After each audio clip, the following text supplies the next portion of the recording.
Bom, então, pessoal, a aula de hoje a gente vai entender o conceito de compacidade, né, através de uma outra forma.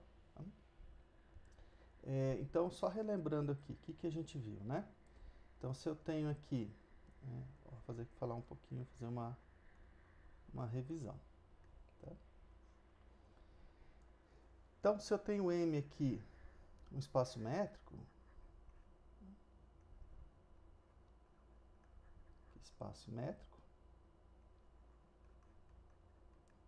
o que a gente já viu? Então, um subconjunto K de M é compacto.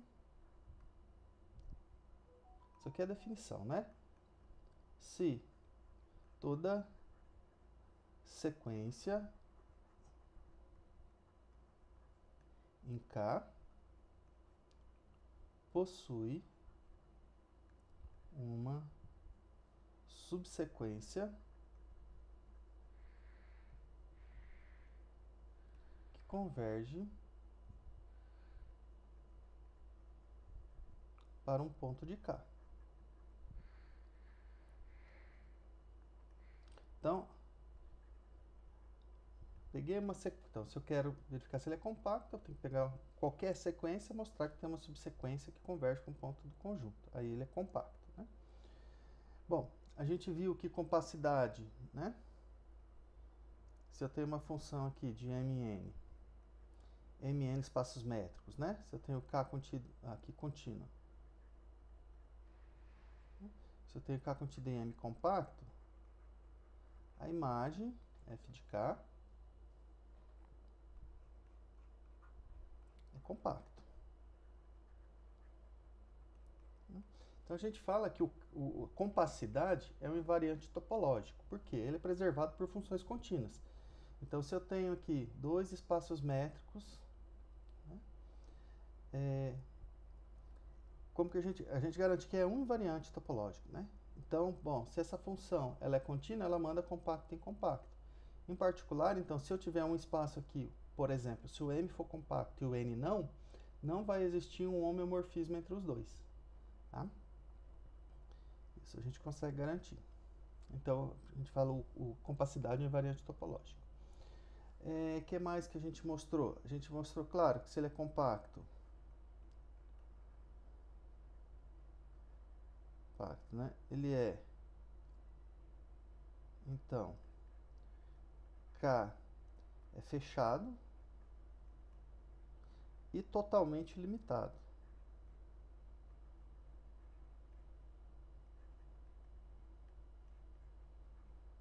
Né?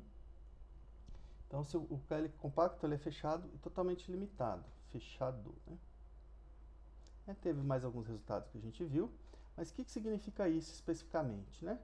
Significa que para todo epsilon maior que zero, existe uma quantidade finita x1, x2, xk, tal que o k está contido na união dessas bolas, né? Na bola de centro x1 e raio epsilon, união, até a última lá, bola de centro xk e raio epsilon. Então essa aqui é a definição de ser totalmente limitado. Bom, a gente viu também um exemplo de um conjunto que na verdade a gente prova, né, que se ele é totalmente limitado, então ele é limitado. Eu deixei de exercício para vocês.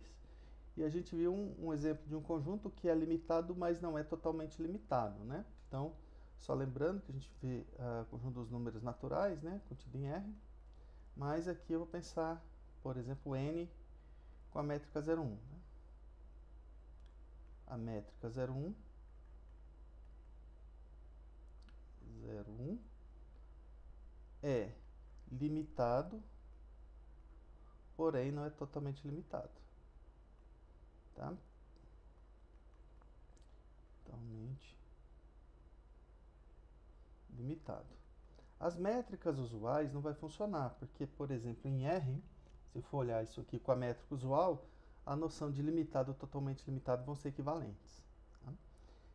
Então, para eu pensar aqui em provar alguma coisa, né, que vai ser limitado e não é totalmente limitado, eu tenho que pensar numa métrica não usual.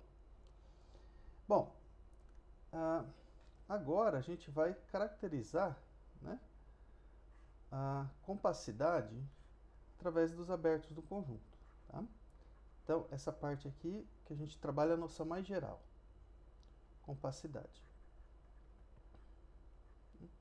Essa noção mais geral é o que a gente costuma trabalhar ou definir em espaço topológico. Porque espaço topológico eu não consigo falar aqui que é uma sequência convergente. Porque eu não consigo medir a distância, né? Eu não consigo dizer que dois pontos estão se aproximando. Então eu não consigo definir uma noção de convergência de sequência. Tá? Bom, e aí o que acontece? Foi caracterizado uma noção de compacto utilizando conjuntos abertos. Tá? Mas para isso, primeiro a gente vai ter que entender o que é uma cobertura aberta, o que é uma subcobertura. Tá? Então, e depois a gente vai relacionar isso com compacidade. Tá? Eu não vou demonstrar tudo isso, tá? A relação que tem entre compacidade e cobertura, esse aí eu vou assumir, não vou demonstrar. A demonstração é bem longa. Mas eu quero fazer um exemplo para vocês verem, né, como que a gente consegue mostrar compacidade utilizando esse novo conceito. Tá? Então, ó, vamos definir primeiro. Eu vou ter que definir, entender o que é uma cobertura aberta de um conjunto.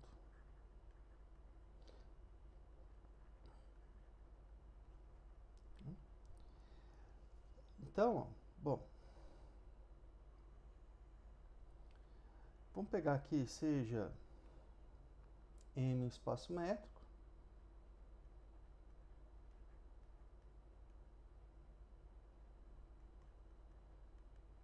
e A um subconjunto de M.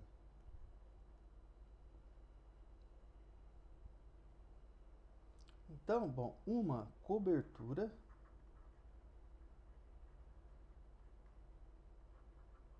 vou colocar aqui aberta, tá? Porque o que interessa para a gente é aberto, mas a definição de cobertura sem ser aberto, eu vou deixar aqui entre parênteses. Ah, não.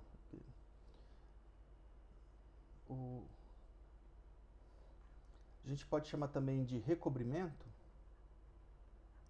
Recobrimento aberto. Tá? Então, eu posso usar tanto o termo cobertura quanto recobrimento. Tá? É uma família, ou de A, né? É uma família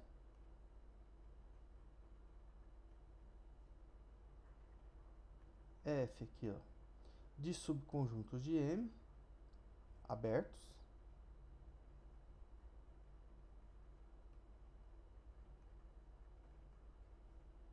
de M tal que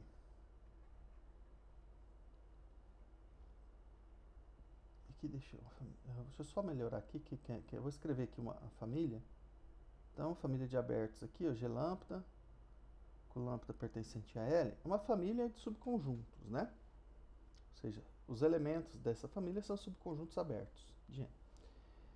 Tal que o A ele está contido na união de todos esses abertos aí.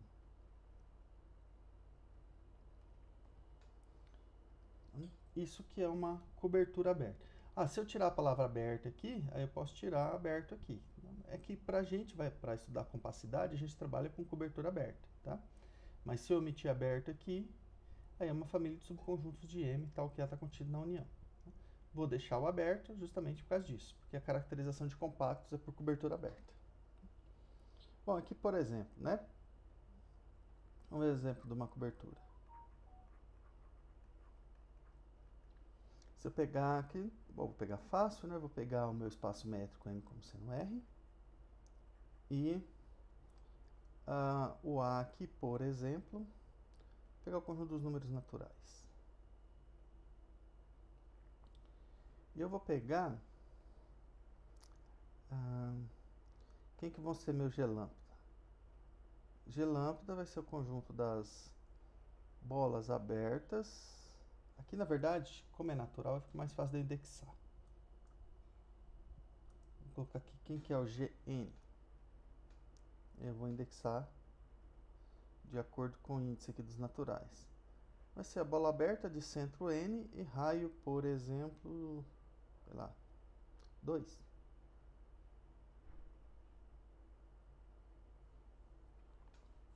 Isso aqui para todo N natural.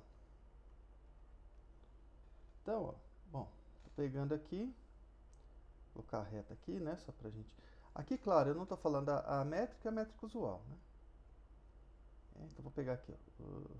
Bom, não vou considerar o zero como natural, vou pegar 1, 2, 3, 4, 5, 6, 7, só pra gente ter uma ideia, né? 8. Então, ó, bom, vamos fazer agora aqui, quem são essas bolas abertas? É a bola no centro, no ponto e raio 2. Então aqui, por exemplo, no centro 1 e raio 2, seria aqui, aqui bola aberta, né? Seria intervalo aberto de menos 1 a 3. Essa aqui é a que está em vermelha, B1, 2. Bola aberta de centro 1 e raio 2. Quem que seria, vou fazer outra cor aqui, a B2, 2. Então, B2, 2, opa, cadê aqui? Aqui é o 0, né? Aqui. E raio 4. Oh, e raio 2, né? De 0 até 4. Então, essa aqui seria a B2, 2.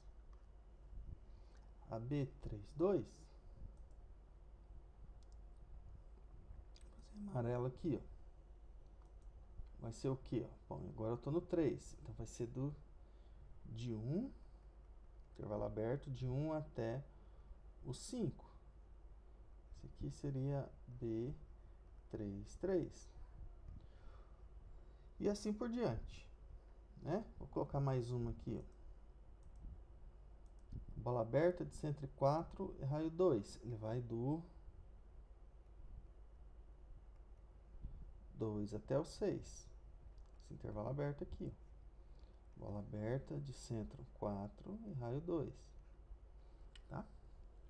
Então, observa que o conjunto dos números naturais, ele está contido na união aqui de todas essas bolas. Bolas de centro N raio 2, com N percorrendo todos os naturais.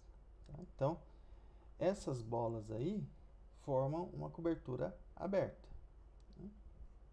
Igual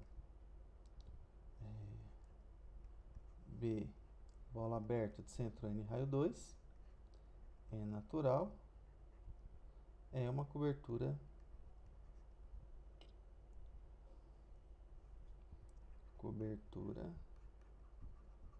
aberta para o conjunto dos números naturais. Tá? Então, isso que é uma cobertura aberta ou um recobrimento aberto. Bom, e aí, ainda, observa que aqui, né, ó, se a gente pegar, por exemplo, a B1, a B3,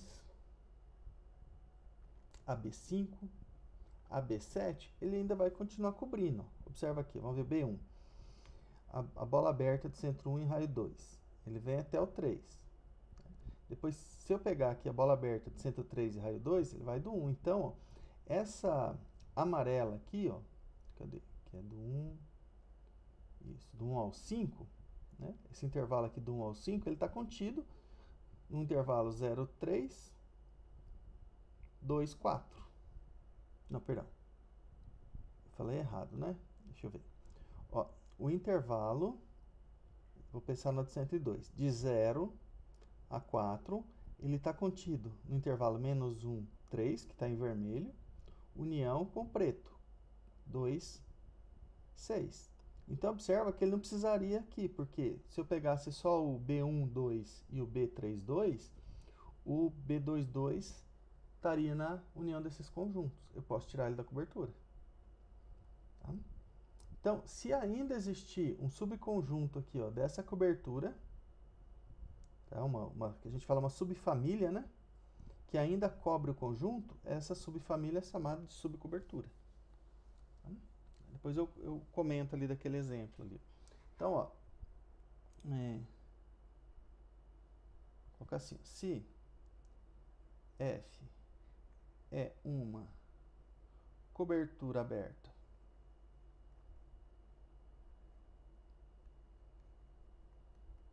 de A, tá o quê? Ou E, existe uma subfamília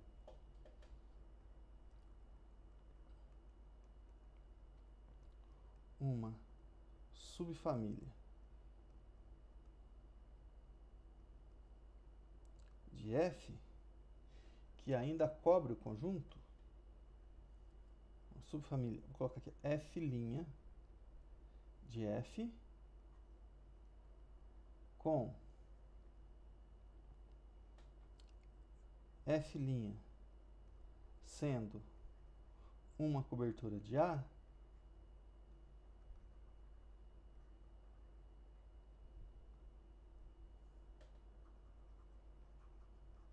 então F' é chamada de subcobertura. De subcobertura de F.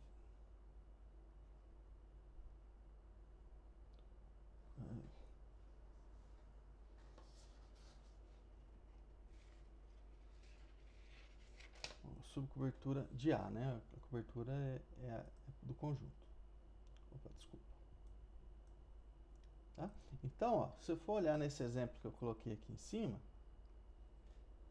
né, se a gente for olhar aqui, ó, se eu pegar então a bolinha vermelha, que dá o intervalo menos 1, 3, e eu pegar o que está em amarelo, de 1 até 5, ele contém, na união deles, ó, vai conter o intervalo 0, 4, ou seja, a bola aberta de centro 2 e raio 2. Então,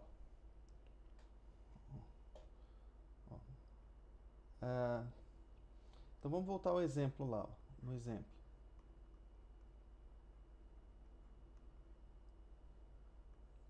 Né, que a gente está lá, os naturais como subconjunto de R, né, e a minha família F, ela é essa aqui, ó, das bolas abertas de centro N e raio 2,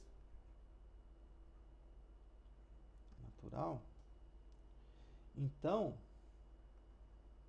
se eu considerar a subfamília aqui, ó, F', que é das bolas abertas de centro em 2N mais 1, eu vou colocar 2N menos 1, né? Eu vou começar do N do 1.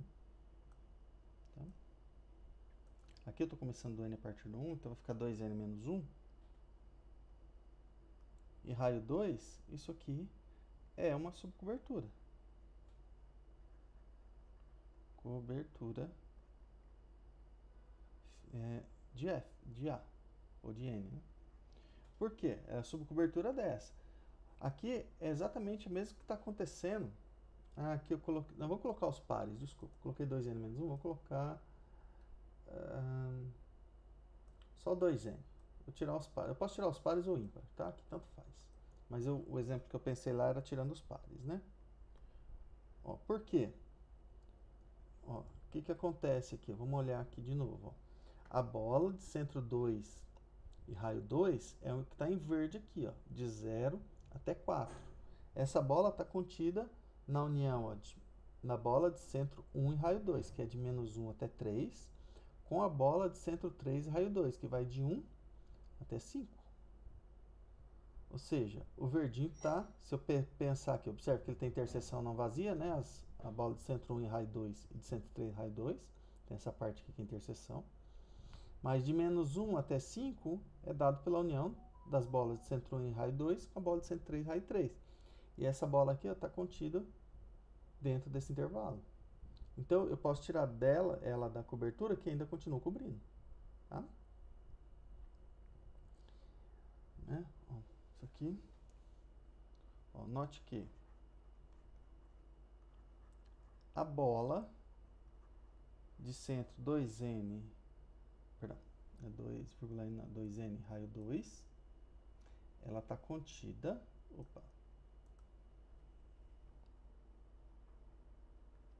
ela está contida na união da bola de centro 2N menos 1 e raio 2 com a bola de centro 2n mais 1 e raio 2.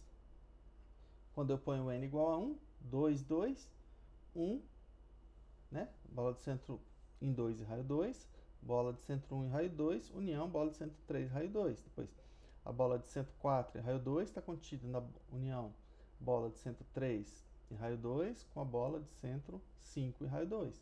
Aí eu vou fazendo os n variarem, né? Então, essa F' aqui, ela é uma subcobertura ou subrecobertura, ou subrecobrimento.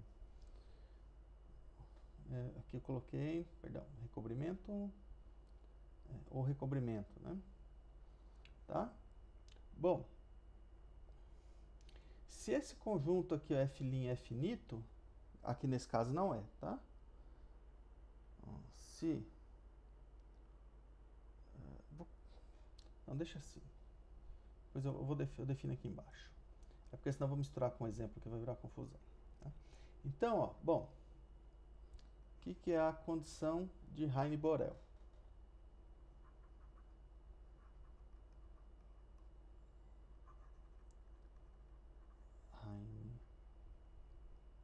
Heine-Borel.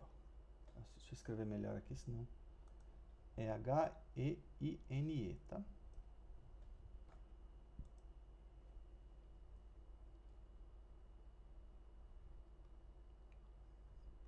Heine-Borel.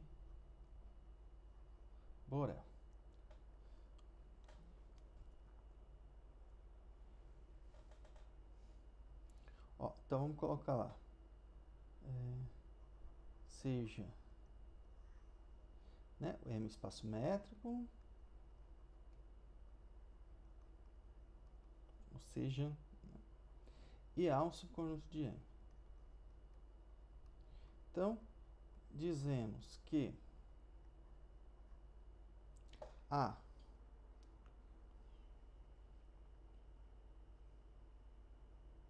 satisfaz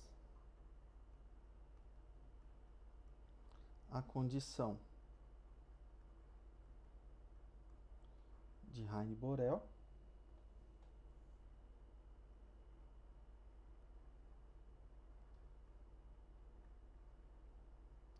se toda cobertura aberta de A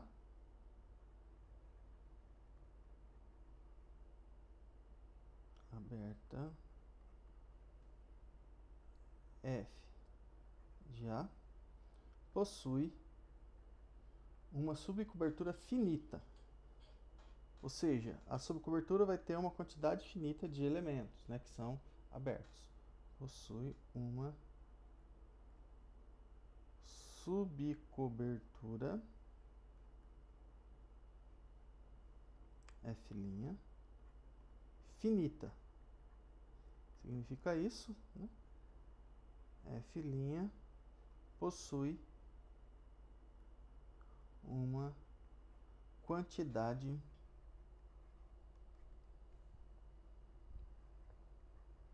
finita de abertos. Então, significa o quê? Significa que eu vou pegando uma quantidade lá finita de abertos e ainda continua cobrindo, né? Vai ser possível extrair uma quantidade finita só de abertos dessa cobertura F que cobre ainda o conjunto, né? Bom, e aí a caracterização que a gente tem de compacto, tá? Qual que é essa caracterização? Isso aqui que eu não vou provar, tá? Então, um subconjunto A de um espaço métrico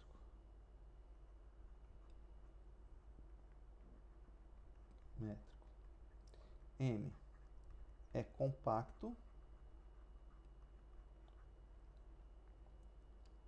se somente se A satisfaz a condição de Heine-Borel.